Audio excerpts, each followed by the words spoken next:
ወጣቶች ናቸው። ረፍት የለሽ እንቅስቃሴ ነው በሁለቱም ቡድኖች በኩል። ሚስ ኮሚኒኬሽን በዚህ ሰዓት ጎል ፍጹም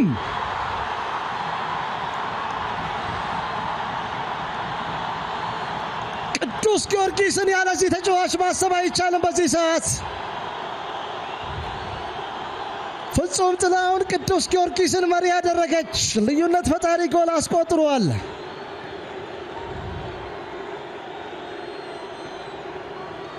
አራተኛ ተከታታይ ጨዋታ አራተኛ ጎል ለፍጹም ጥላሁን። በአመቱ የቄራው ኮከብ ያስቆጠረውን የጎል መጠን 6 አድርሷል። እነዚህ ሁሉ ጎሎች ማርክ ከደርቢ ቀን ጎል የሚበልጡ አይመስለኝም። ለፍጹም ትልቅ ደስታ ነው።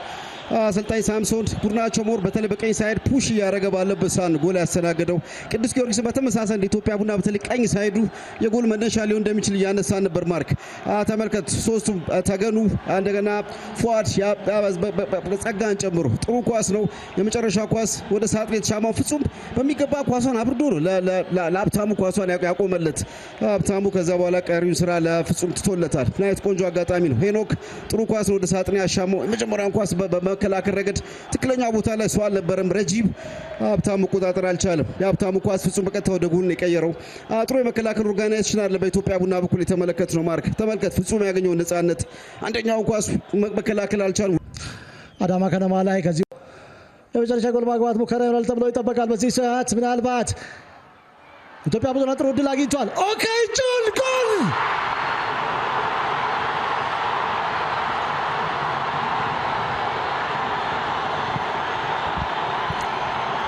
ልጆቹ የሚናገረው ታሪክ ነው። የመጀመሪያ ጎሉ በሸገር ደርቢ ላይ ተመዝግቧል። ኦኬ የመጀመሪያ አጋማሽ 0-0 አለቀ። 1-0 በቅዱስ ጊዮርጊስ የበላይነት ተጠናቀቀ ሲባል ኦኬ ጁል እርጋታው እጅግ በጣም አስገራሚ ነበረ።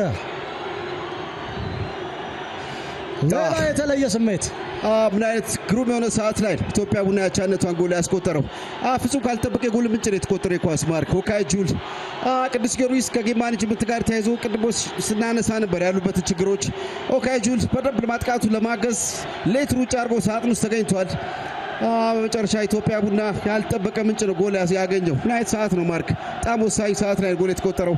የመጀመሪያውን ኳስ መከላከል በጣም ድክመት አሳይቷል። ራምኬል አሁንም ክሬዲት ይወስዳል ማርክ። ከዛ በኋላ ብሩክ ኳሱ በአብስራ ኳሱ ክሊር የማድረግ እድል ነበር፣ ያን አልተቀበበትም።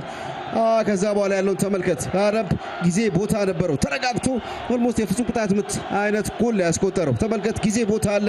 እርጋታው በጣም ልዩ ነው፣ ምክንያቱም በርካታ ተጫዋቾች ሳጥን ውስጥ አሉ ማርክ። ስለዚህ ይበልጥ ቦታ አይቶ በጥንቃቄ ነው ጎሉን ያስቆጠረው። ካይጁል በጣም አስገራሚ ግሩም ጎል ያስቆጠረው።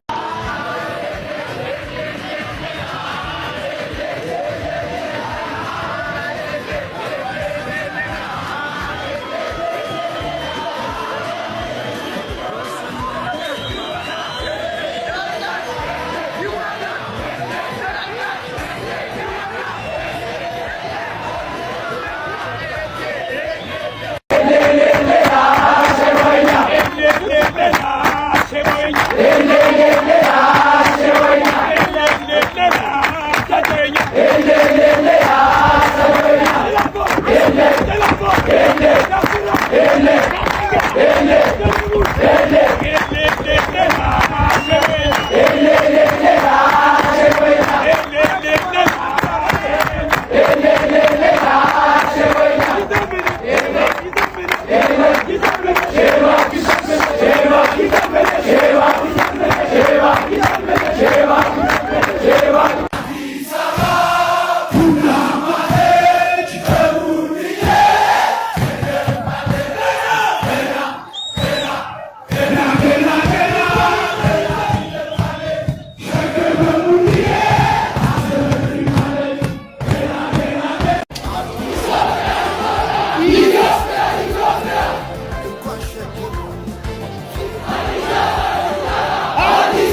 Jalla,